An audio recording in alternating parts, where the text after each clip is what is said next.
Ever heard of a 19th century Brazilian doctor who also dabbled in politics, fought for social change, became a leading voice in the Spiritist movement? Sounds like they had their hands full. That's an understatement.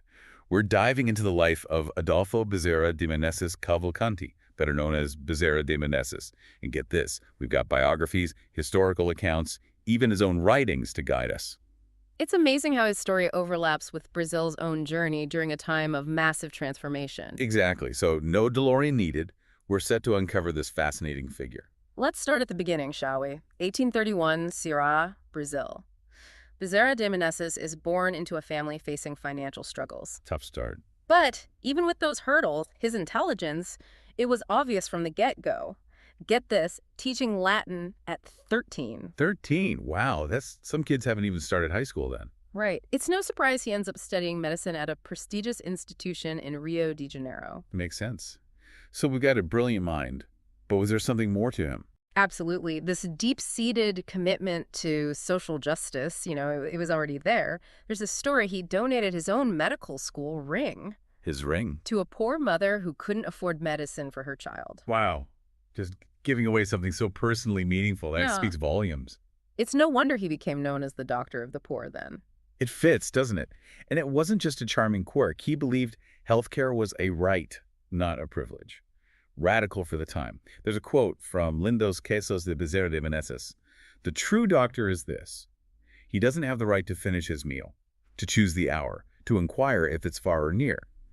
Basically, refusing to treat someone because you're busy or tired. He's not a doctor. He's a businessman of medicine. Strong words. Powerful stuff. Still rings true today. So we've got this brilliant, compassionate doctor dedicated to serving the poor. You'd think that'd be enough for one lifetime. But not for Bezerra de Menezes. Not even close. That drive to serve, to make a difference, it spills into politics. In 1861, he's elected to Rio de Janeiro's city council. Now, I'm picturing 19th century Brazilian politics. Right. Was it a roller coaster? Oh, every bit as dramatic. But here's the kicker. Bezerra de Menezes was a military officer. Wouldn't that disqualify him? Exactly. It sparked a legal battle, but he ultimately chose to serve the people. And serve, he did. Re-elected in 1864, even served as president of the city council, basically, the mayor. So what kind of leader was he? Did those progressive values carry over? Absolutely. A true champion for the people. Domestic workers, for instance, a group often overlooked back then. Right. He fought hard to get regulations in place to protect their rights. It's amazing how he managed all these roles, doctor, politician, reformer. But then again, maybe for Bezerra de Menezes, they weren't separate, just all connected by that desire to help others. Exactly. And that brings us to another fascinating piece of the puzzle, his stance on slavery. 1869, he publishes an essay, the title, roughly translated, Slavery in Brazil and the Measures to Extinguish It Without Damage to the Nation. Okay, now this is getting interesting. Brazil in the late 1860s, abolition was a hot topic. You bet. And a risky one, especially for someone in Bezerra de Menezes' position. But he goes for it, advocating for a model similar to Britain's. And not just advocating for abolition itself, but also pushing for the social integration and education of freed slaves. Wow, he was thinking long-term, wasn't he? To see abolition not as the finish line, but as like the starting point for achieving true equality. Exactly. And this commitment to social justice, this understanding of the bigger picture, it becomes even more central when we get to the next chapter, the one that leads him to become a leading voice in the growing Spiritist movement in Brazil. Now that's a story I'm ready to hear. Oh. So we left off with Bezerra de Menezes, this champion of social justice, deep in the world of politics, a successful doctor, and then Spiritism. How does that even happen? Well, it starts like these things often do, with a book, it's 1875, and a Portuguese translation of Allan Kardec's The Spirits book falls into his hands. Wait, the Spirits book? As in the book that basically launched Spiritism, that was the translation. Yeah, the original was in French, but the point is, this book, right, with its ideas about spirits and mediums and reincarnation, it ends up with this doctor, this politician, a man of logic and reason. You'd think he'd just dismiss it. Right. Especially back then, Spiritism wasn't exactly a casual conversation starter. Exactly. But here's the thing. Bezerra de Menezes later says that reading this book, it felt familiar, like remembering something he'd always known. He even said he must have been an unconscious spiritist, or even, as they say, by birth. Okay, now that's something else. To feel like a whole world of knowledge just clicks into place like that. Right. But even if it resonated, he was a man of science. Did he just accept it all at face value? Not a chance. He approached Spiritism with that same critical eye. He observed, he studied, but what really solidified things for him was witnessing the work of this medium, João Gonçalves do Nascimento.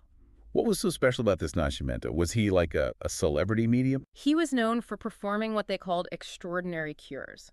And not just, curing a cold. These were cases that had baffled the best doctors, even Bezerra de Menezes himself. Okay, now that's interesting. To have this respected doctor, so dedicated to healing, be moved by this medium's abilities, there's something there. Right. It really highlights the power of those experiences, but also Bezerra de Menezes' open-mindedness, right? Yeah.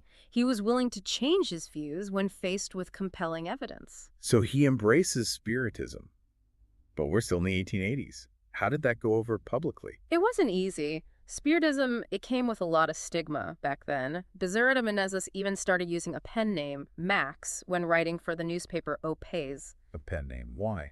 to avoid backlash that could hurt his medical and political careers. Wow, talk about committed to your beliefs. So he's navigating this new spiritual path, but what about the Spiritist movement itself? Was it smooth sailing? Not exactly. Remember, this was a movement finding its feet. Internal divisions, different takes on Kardec's teachings, even arguments about how Spiritism should be structured and practiced. So typical growing pains for any movement gaining traction. Exactly. And this is where Bezerra de Menezes' leadership skills, honed in those intense Brazilian political circles, really come in handy. He becomes this unifying force working to bridge the gaps within the Spiritist community in Rio de Janeiro. So he's always bringing people together, first in politics, now in this new and rapidly evolving spiritual movement. Precisely. He understood a fragmented movement wouldn't be as effective in spreading its message of charity, love, and understanding. And this drive to organize, to build a strong foundation, it leads him to a very prominent position. He becomes the president of the Federação Espírita Brasileira, the FE, in 1889, right? That's right, and it was huge. The FE was the Spiritist organization in Brazil, and Bezerra de Menezes stepped into this leadership role when the movement was still facing opposition. Talk about pressure. It's like walking a tightrope. Trying to build up the FEB, make Spiritism more accepted in a skeptical society, all while handling internal disagreements. Exactly. But that's Bezerra de Menezes for you. This constant drive to create a better, more just world, both physically and spiritually.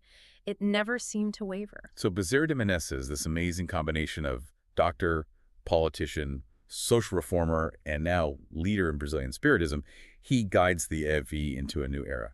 But I'm still stuck on something you said earlier, this idea that his influence continues, that he's seen as a guiding spirit. It's a central belief for many Spiritists, not just in Brazil, but globally. You see, in Spiritism, death isn't the end, it's more of a transition. Not about heaven or hell, but about our spirits continuing to grow and learn. Exactly. And just as we learn and grow as humans, Spiritism says our spirits keep going on that journey after our physical bodies are gone. And part of that journey can even involve communication with the living. And that's where Bezerra de Menezes fits in. People say they receive messages from him. Many do. There are mediums who say they channel his spirit, offering guidance, healing, even just words of comfort. And the thing is, these messages, they often reflect the same compassion, the same dedication to social justice that he was known for during his life. So it's like his work continues. That's the belief. He's transcended the limits of a single lifetime to keep advocating for a better world. That's pretty amazing when you think about it. It really is. And you mentioned a film about his life, Bezerra de Menezes, or Diario de Espírito. Is that part of his legacy too, this lasting presence in popular culture? Absolutely. That film came out in 2008, and it wasn't just a hit in Brazil. People connected with it all over the world, particularly within Spiritist communities. It shows how much his story still resonates with people, even over a century after his death. He's more than just a historical figure then. He represents a life driven by compassion, by wanting to make a difference. Exactly. And that's something everyone can relate to no matter what they believe. Whether you see him as a doctor, a politician, a spiritist, even this guiding spirit, it's that unwavering commitment to others, that empathy that shines through. It makes you wonder, what would he fight for if he were alive today? That's a great question to leave our listeners with. Imagine Bezerra de Menezes in 2024. What would he tackle first? Economic inequality, climate change, the division in our politics. And how could we use his example of intellect, compassion, and action to inspire us to create a better future? It's that's something to think about as we navigate our own world. A reminder that one person, driven by purpose and compassion, can have a lasting impact, one that transcends lifetimes. Thanks for joining us on this deep dive, and a huge thanks to our expert for sharing their knowledge.